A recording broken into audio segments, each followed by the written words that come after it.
My girlfriend said, "Every time I see you, I wonder why did I do this to myself?" I told her, "Same." Walked away. I ended up watching her lose her job, her dignity, and her mind, all without lifting a finger. Hey, Reddit! So I, Vernon, 27 male, have got a story about how one simple sentence completely flipped my relationship upside down and ended up setting me free. It's not one of those dramatic soap opera tales, just a real situation that went downhill fast and got kind of insane. Thought I'd share what happened because looking back now, it's equal parts ridiculous and weirdly satisfying. You ever have that moment where you look at someone you've known for years and realize they're not the same person anymore? That was me staring at Claire one Friday night. We'd been together for 2 years, the kind of couple that looked fine on paper. Dinners out, inside jokes, matching mugs, all that cute nonsense. It used to feel easy. Lately, it felt like living with a stranger who was mildly irritated that I existed. Claire worked at some skincare company downtown. I never cared much about her job. Not in a bad way, just figured it was her world. Then came Ashton, the new Canadian coworker. She mentioned him in every other story. Ashton said this. Ashton helped with that. I brushed it off at first. You don't want to be that insecure guy who freaks out every time your girl talks to another dude. But something about the way she said his name, a little spark, a tone that wasn't there before, it bugged me. Then the attitude shift started. Little digs, short answers, like she was constantly annoyed that I was breathing near her. I'd say something like, "You good?" And she'd roll her eyes and go, "I'm fine, Vernon. You don't have to analyze everything." Yeah, because checking on your girlfriend is now analyzing, apparently. Anyway, that night she was getting ready for her co-worker's promotion party, some guy from her team. She was standing at the vanity I built for her a couple of years ago, putting on her earrings. I was sitting on the bed tying my shoes, watching her through the mirror. She looked good, I won't lie.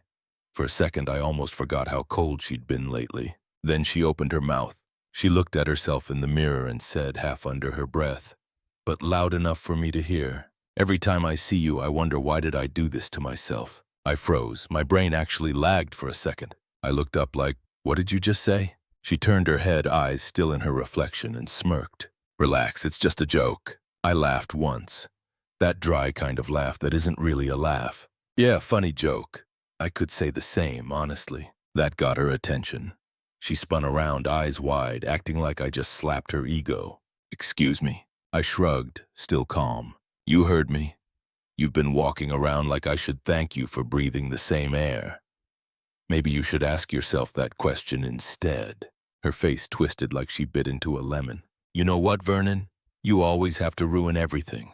I was in a good mood and now you're making it weird. Can you not?" "Sure," I said, leaning back on my hands. "Wouldn't want to mess with your promotion party energy. Don't want Ashton thinking you're stressed." That one hit. She turned red instantly. "Don't start, Vernon, not tonight. We'll talk about this later." "Yeah, we will," I said. But inside I already knew. "No, we won't. There's nothing left to talk about." She grabbed her clutch and heels, muttering something about me always being dramatic. I just sat there calm as ever. I was done. You know, that quiet kind of done that doesn't even need yelling. That was me. I watched her strut around, spraying perfume like she was trying to gaslight the air itself. She stopped at the mirror and caught my reflection. "Are you going to just sit there looking miserable? Can you at least pretend to be happy for me?" "Happy for what?" I asked. "Your co-worker's promotion or your audition for Most Delusional Girlfriend of the Year?" She glared at me. "You're unbelievable." I said, "We'll talk later. Don't ruin my mood before the party." I grinned. Wouldn't dream of it. She huffed, grabbed her phone, and stomped out of the bedroom. The door slammed, and the sound echoed longer than it should have. 2 years together, and somehow in one sentence she managed to wipe it all clean. "Every time I see you, I wonder why did I do this to myself." It wasn't even the words. It was how casual she said it. Like she'd been thinking it for months and it just slipped out. And the worst part, I wasn't hurt. I wasn't crushed or heartbroken. I just felt free, like someone cut a chain I didn't realize I was dragging. I checked the time. We were supposed to leave in 15 minutes. I tied my other shoe, stood up, and grabbed my keys. She'd get her party and I'd play along one last time. But in my head, the breakup already happened. She just didn't know it yet. When I walked out the door, I didn't feel like a boyfriend anymore. I felt like a man doing one last errand before deleting an app he doesn't use. This relationship had been dead for a long time. She just finally said it out loud. The drive to the party was quiet, not the comfortable silence kind we used to have, but the kind where you could hear every blink of the turn signal like it was judging you. Claire was glued to her phone, probably texting her work buddies, laughing at whatever inside jokes they had. She looked perfect, though. She always did when she wanted attention.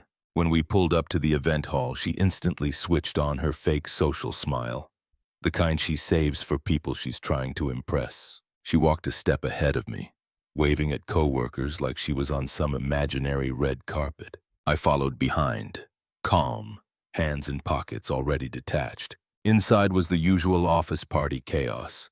Too much perfume, loud music, people pretending they liked each other. Claire greeted everyone, doing that high-pitched laugh she only used when she wanted to sound interesting. I noticed quickly she didn't introduce me to anyone, not once. It was like I was her driver who wandered in by mistake. Then I spotted him. Ashton, the Canadian co-worker she wouldn't shut up about. The guy looked decent. Tall, polite face, clearly uncomfortable with how much attention she was giving him. Every few seconds she'd touch his arm or lean in too close. The guy kept inching back, trying to be nice about it. You could tell he wasn't enjoying it.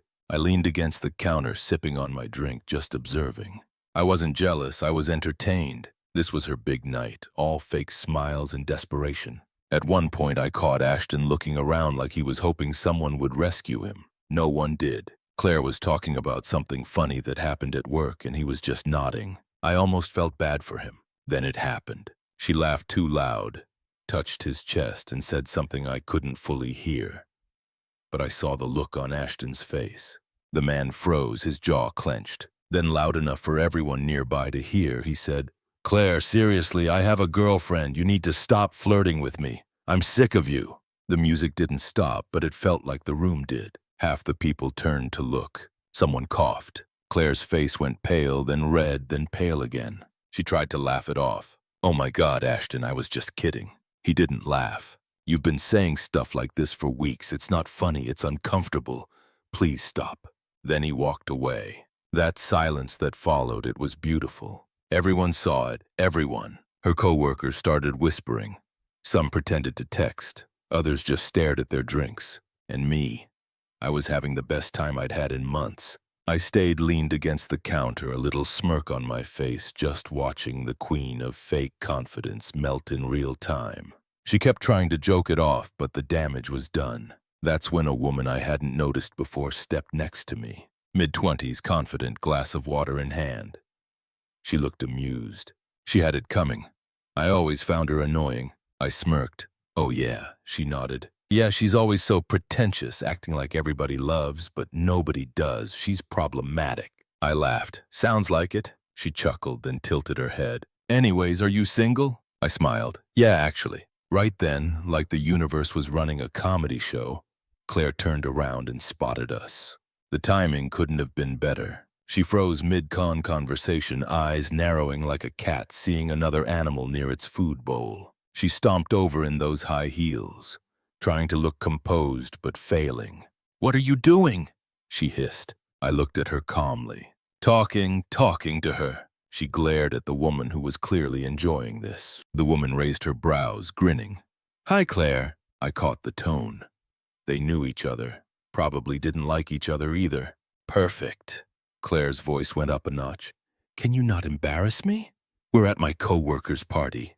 I turned to the woman. "You see what I mean?" She laughed again, and I pulled out my phone. "Hey, what's your number?" The woman smiled and gave it to me without hesitation. I saved it right in front of Claire, who looked like she was about to combust. "Are you serious right now?" she snapped. I slipped my phone in my pocket. Dead serious. As dead as our relationship. "This is over, Claire." Then I turned and walked toward the exit. Behind me, I could hear her muttering and her co-workers whispering. Someone said, "Wait, did she flirt with Ashton while having a boyfriend?" Another whispered, "Yeah," and got rejected in front of everyone. Claire had officially become the party's cautionary tale. When I stepped outside, the night air felt lighter. I didn't even feel bad. If anything, I was proud I hadn't wasted any more time pretending. She wanted attention. She got it. I got in my car, turned the engine on, and checked the mirror. I could still see her through the window, pacing around, trying to save face. She'd always thought she could control every situation, talk her way out of anything. Not this time. She set herself on fire and handed me the lighter with a smile. I drove off, windows down, no music, no second thoughts. She wanted to act like I wasn't her boyfriend. Cool, I just stopped being one. She dug her own grave. And for once, I didn't have to lift a finger. By the time I pulled into the parking lot of our apartment complex, I already knew what I was going to do. I walked in, flipped the lights on, and stood there for a second, looking around at what used to be our home. It didn't feel like one. It looked like a showroom built for someone else's fake Instagram life. The air still smelled like her perfume. Expensive, floral, fake. I grabbed a duffel bag from the closet and started with the essentials. Clothes, toiletries, documents. Then I opened every cabinet, every drawer, and started sorting. Everything I paid for, TV, couch, coffee maker, desk, bed frame, even the silverware went into my mental mind column. I wasn't about to leave a single thing of mine behind. The lease was under her name, her idea. She said it made her feel strong and independent. Translation: she wanted to brag about it to her friends while I paid 70% of everything else. That decision finally worked in my favor. Leaving was easy. I started disassembling the TV stand, unscrewing it piece by piece, feeling oddly calm. Every thud of something going into a box felt like closure. By the time I finished, the apartment looked 80% empty. All that was left were her decorations. The cheap art prints, she said, were vintage. The fake plants and the overpriced candles she never lit. Her half of the closet was untouched, and I wasn't planning on leaving a note or an apology. I didn't owe her closure. I didn't owe her anything. I loaded my stuff into my truck. A couple of heavy trips, maybe 2 full truckloads. The security guard gave me a nod, probably assuming we were moving. He wasn't wrong. I was moving, just not with her. On my final walk back through the apartment, I stood in the middle of the living room and looked around one last time. Empty spaces everywhere. The echo of my own footsteps made me grin. She'd walk in later, expecting the same setup, and realize she'd been living in a museum of things I built. I left the key on the counter, not as a message, just because I didn't need it anymore. That was it. Relationship deleted. I drove to a storage unit and dropped everything off for the night. It felt good knowing I could start anywhere. No baggage, no fake smiles. I crashed at my buddy Ryan's place. He didn't ask questions, just tossed me a blanket and said, "I'll assume you finally came to your senses." The next morning, I woke up to 3 missed calls and 1 voicemail from Claire. I didn't listen to any of them. Then my phone buzzed again. My sister calling. "Dude, please tell me you've seen the post." "What post?" She laughed so hard she had to catch her breath. "Your girl went viral." I sat up already smiling. "What happened?" She sent me a link. It was a video. Someone had recorded the entire scene from the party. Claire flirting with Ashton. Ashton rejecting her. The whole office watching. The caption read, "When the office flirt tries it with the wrong guy." The comments were brutal. "She's the reason HR exists. Imagine being her boyfriend, LMO. He handled that like a pro. She handled it like a toddler. Why do girls like this think every guy is into them?" I couldn't stop grinning. Karma worked faster than I ever could. "Your ex is getting cooked," my sister said, still laughing. "People are calling her Ashton's nightmare." I scrolled through the comments. Hundreds of them. Even people who did not know her were roasting her. Her fake laugh, her pick-me attitude. Some coworker even commented, "She came to the party with her boyfriend too. Awkward." I could imagine her sitting at home, staring at her phone, realizing the internet had seen what I saw for months. The real her. I texted my sister back a single line. Couldn't have planned it better. The rest of the day, I didn't think about her. Not in the sad I miss her way, but in the I'm finally done way. I moved into a short-term rental later that week, brought my stuff from storage, and set it up in half a day. The new place wasn't fancy, small, 1 bedroom, but it felt like mine. Every item in that apartment was something I'd paid for. No fake shared space, no one telling me what fits the vibe.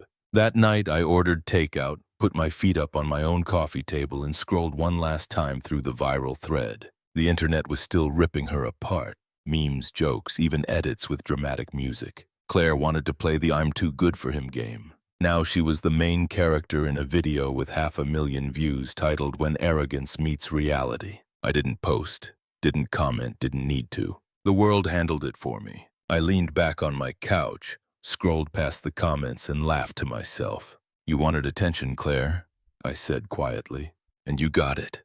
Karma really doesn't need help sometimes.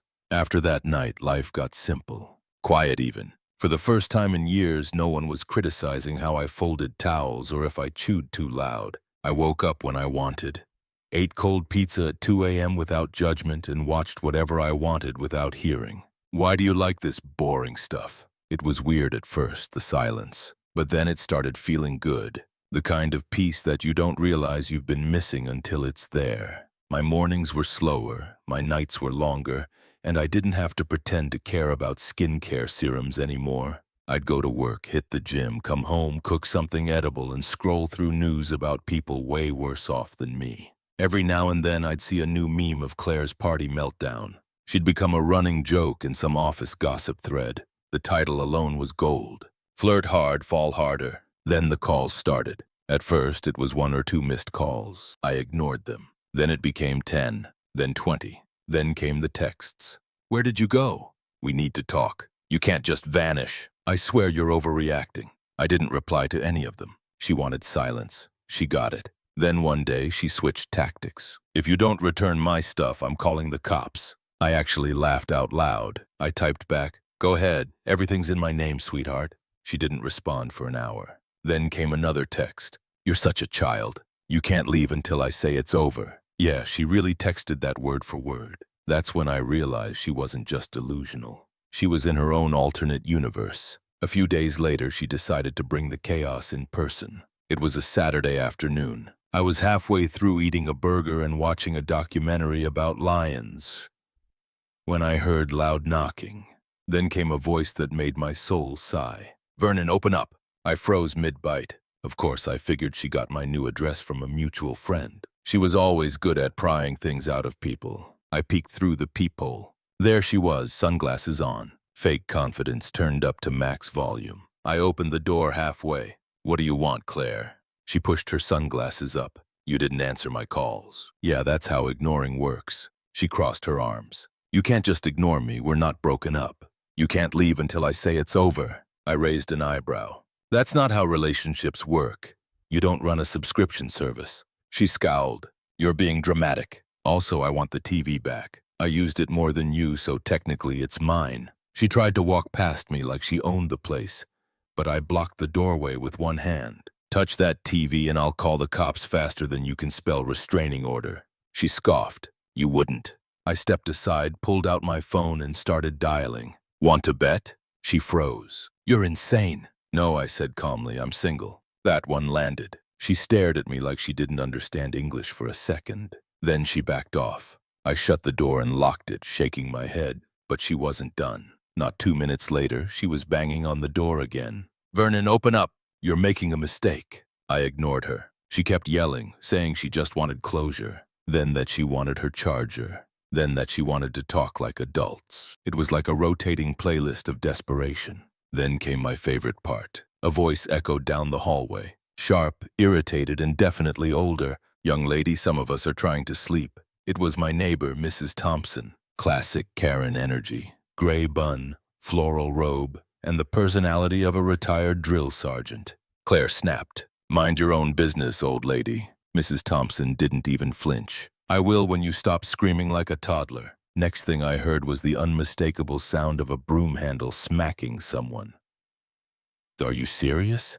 Serious enough to call building security, sweetheart? I peeked through the peephole again and fell to my back from laughing. Claire was dodging broom swings while trying to argue with a woman 3 times her age. Mrs. Thompson wasn't even breaking a sweat. Claire finally screamed, "You people are crazy," and stormed off down the hallway, muttering something about psychos and lawsuits. Mrs. Thompson hit her with one last, "Get a job," before going back inside. I stood there laughing so hard I had to sit down. The image of Claire being chased away by a woman holding a broom was the kind of poetic justice money couldn't buy. That night I made dinner, turned on my actual TV, and sat there smiling. No noise, no drama, no perfume that smelled like pretentious lemons. Just peace. She could scream to the moon for all I cared. I was done being her emotional punching bag. I leaned back, took a deep breath, and said out loud, "Freedom has never smelled sweeter." For the first time in years, I was at peace. No fake fights, no cold shoulders, no we need to talk, just peace. Then Karma decided to send me updates on how she was doing. The first one came from a mutual friend who still worked with her. He texted me out of nowhere. "Bro, your ex has been crying at work again. They demoted her to basic sales support." I stared at the message, smirked, and put my phone down.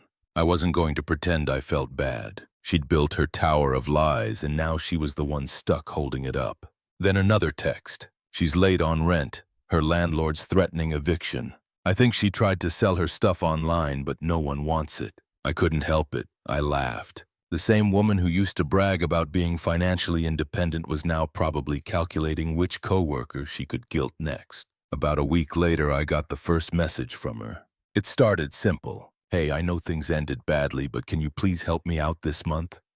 Just this month.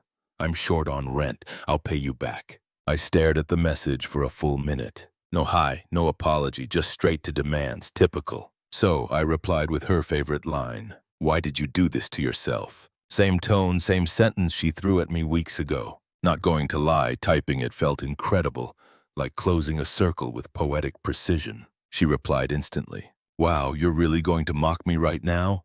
I'm trying to be mature. You don't understand how hard it's been since you left. I had to sell some of my stuff. Can you at least show some compassion? I'm not the bad guy here, Vernon." The messages kept coming, paragraph after paragraph. I didn't open most of them. When I finally did, it was out of pure curiosity. She'd gone from begging to guilt-tripping to blaming me in under 20 minutes. It was like reading all the stages of denial in one sitting. I didn't respond. I didn't need to. She'd already made her bed. She just didn't like sleeping in it alone. A few days later, an Instagram notification popped up. This time not from her. From an unfamiliar name. Ashton. Yeah, that Ashton. He'd probably found my handle through the viral clip comments or a mutual coworker. Small world. The message started polite. "Hey man, I know this is random, but I figured I should reach out. It's about Claire." I almost choked on my coffee. "What about her?" He replied a minute later. "She's back to bothering me. Showing up at my office, sending emails, pretending we're still friends. I had to file a TTRO." I blinked. "TTRO? Temporary restraining order." That's when it hit me how far off the deep end she'd gone. I replied, "On a restraining order? Seriously?" "Yeah, dude." I tried being polite, but she wouldn't stop. She even showed up at my gym last week and told my girlfriend we had unfinished business. I sat there reading it like I was watching the season finale of a show I didn't know I'd been waiting for. I replied, "Sounds like she's thriving, man." He replied, "She's lost it, you dodged a bullet." I could feel him rubbing his temples from behind the screen.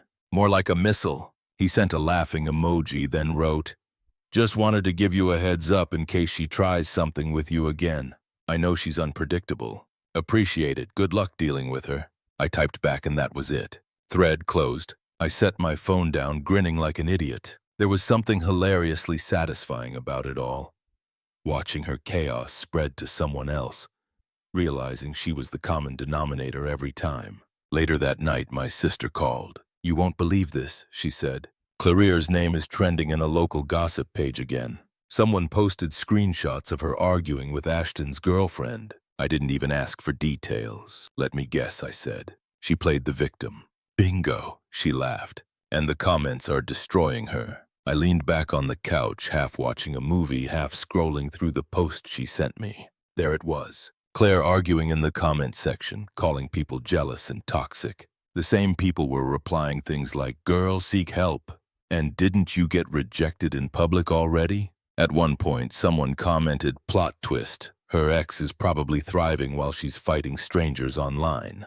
They were right. I was thriving. I closed the post and looked around my place. My clean, quiet, peaceful apartment. Everything was where I left it. Everything was mine. No passive-aggressive notes, no slammed doors, no fake apologies. She was out there picking fights with the internet and stalking a guy who'd made it painfully clear he wanted nothing to do with her. And me, I was sitting in my own peace watching Karma rerun the same episode on loop.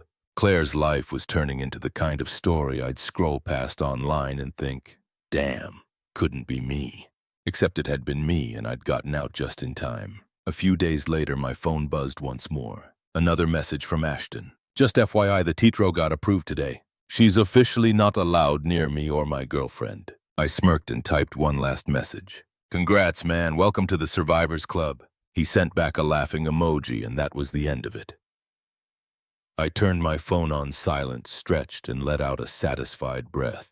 Some people spend their lives trying to fix chaos. I just learned to get out of its way and let it destroy itself. And Claire, she was doing a fantastic job of that without me. A few quiet weeks passed. No calls, no messages, no drama. I was actually starting to think maybe she'd finally gotten the hint and moved on to haunting someone else's life. Then one Friday afternoon, my phone buzzed. The name made me sigh. Claire. At first, I ignored it. Then it buzzed again and again. Vernon, please. I need you. I'm in the hospital. I had an accident. No one's here. Please just come. I just stared at the screen for a second. I actually said out loud, yeah, right.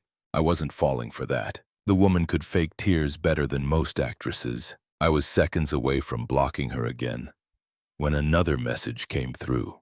A photo. It was her lying in a hospital bed, blankets pulled up. It looked legit, but still off. My first thought was she probably begged a nurse to take that. But fine, I'll admit it. Curiosity got me, so I went. Not because I cared, but because if she was lying, I wanted to see it for myself. When I walked into that hospital room, I nearly laughed out loud. There she was, sitting up perfectly straight, scrolling on her phone, full makeup, clean hair, not a single wire or IV hooked to her. I leaned against the door frame. Wow, looks fatal. She looked up, eyes wide.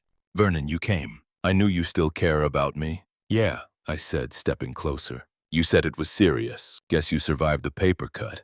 Her lips trembled, fake tears loading up. I just wanted to see you. I didn't know how else to get you to come. I sighed. So no accident, no emergency, just your usual performance. That's when she broke. Full-blown tears, mascara streaks, trembling voice. She reached for my hand. But I moved back. Vernon, please just listen. I've lost everything. I quit my job because everyone at work kept whispering about me. I can't pay my rent. My parents won't help. They're too busy spoiling my perfect golden sister. She was gasping between sentences like she just finished a marathon of bad decisions. Do you know how humiliating it is? She said, sniffling. Everyone's turned their backs on me. Ashton hates me. My friends stopped replying. My boss called me a distraction and my mom said I embarrassed the family. I have no one. I crossed my arms. And what exactly do you want me to do about it? I need you, she said quietly, eyes wide like that would hypnotize me. You always took care of me. I know I messed up, but I love you. Please, just give me another chance. I let the silence stretch. She slowly slid off the bed and knelt on the floor, grabbing my leg like she was auditioning for a telenovela.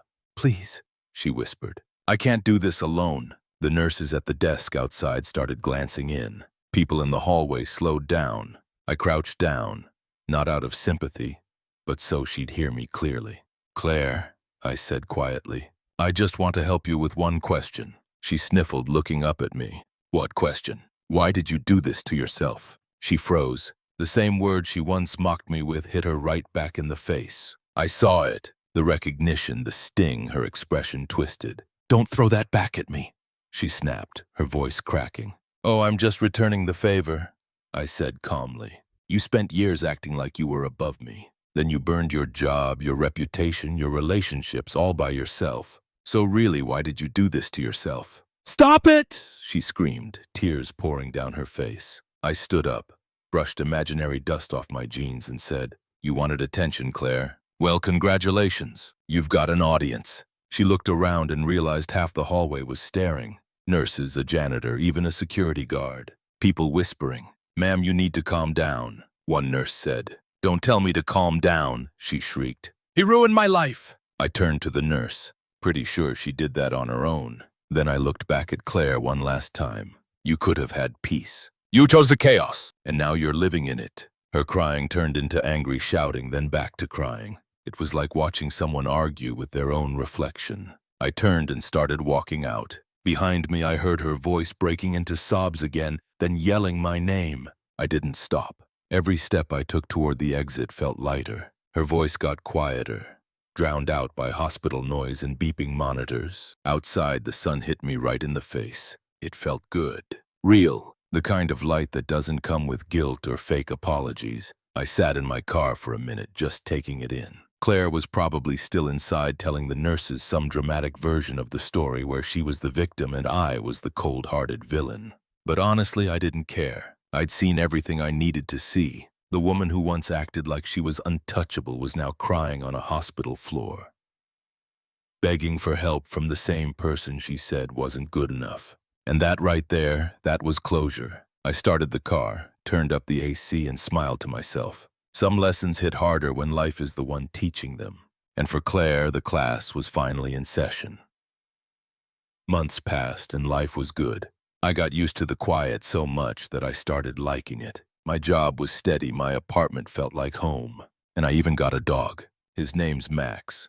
Big goofy mutt who thinks he's a guard dog but gets scared of his own reflection. Still, the guy's loyal and never argues about throw pillows or room scents. So yeah, upgrade achieved. I realized I didn't miss being in a relationship at all. Too much drama, too many mind games. People talk about love like it's peace, but honestly, being single was the real peace. I didn't have to decode texts or fake enthusiasm for overpriced dinners. My evenings were mine again. Then, because the universe has a twisted sense of humor, Claire texted me. "Hey, I've been doing therapy. I'm better now. I just wanted to reach out and say thank you." I stared at it for a second. Therapy? That was new. Good for her, I guess. I was ready to just leave it on read, but then another one came in. "I'd like to meet up sometime. I think we could talk like adults this time. Maybe be friends." I couldn't help but laugh. "Friends? Yeah, right." I typed back, "No thanks. I don't keep people around who disrespected me. Not as friends, not as anything." She replied instantly because of course she did. "Wow, months passed and you're still this cold? I'm trying to make amends. I miss what we had." I leaned back in my chair, shaking my head. She never changed, always framing herself as the victim. I replied, "What we had died the moment you said that sentence. You made sure of it." She didn't like that. The dots appeared and disappeared 3 times before the next message came through. "You act like you're so perfect. Everyone makes mistakes. You walked away instead of fighting for us." I laughed out loud. Fighting for us. She fought harder to flirt with her coworker than she ever did for me. I didn't reply, but she kept going. Paragraphs this time. All emotional monologues about regret and pain and self-discovery. She even tried the guilt card. "You know, if you really cared about me back then, you wouldn't have just left." I finally typed back, "If you really cared about me back then, you wouldn't have given me a reason to." Silence. For the first time in years, she had nothing to say. And that's when I knew it was truly over. Not just the relationship, but the last thread of her control. A week later, she texted one final time. "I just wanted to say sorry for everything. I hope you're happy." I didn't reply. I didn't need to. I was happy. Max barked from the couch, wanting a walk. I grabbed his leash and we went outside. The air was crisp, sun setting over the city, and I couldn't help but think about how different life felt now. Lighter, calmer, mine. While walking, I passed by a cafe where a couple was arguing loudly. The girl was saying something about feeling unappreciated and the guy was just staring at the floor. I smiled. I'd been that guy once. Never again. Back home, I tossed a tennis ball to Max and watched him sprint like the world depended on it. I realized then that peace doesn't come when people apologize. It comes when you stop needing them to. Claire could keep pretending she was healing, posting quotes about growth and learning self-love. But deep down, she'd always be the same, looking for someone to clean up her messes. Me? I'd stopped cleaning. I'd built a life that didn't revolve around fixing someone else's chaos. I didn't need closure from her. I'd given it to myself. As the night settled in, I sat on the couch. Max curled at my feet and thought about how wild it was that everything started with one sentence from her. One line that tore everything open and then somehow rebuilt me better. She said, "Every time I see you, I wonder why did I do this to myself?" And in the end, that sentence became her entire story. Mine was simple. I moved on. Peace wasn't just quiet anymore. It was permanent. Guys, we are so close to hit 100,000 subscribers on this channel. If you are not subscribed to the channel, please consider subscribing. It really helps hit that 100,000 mark. Thanks for making this dream come.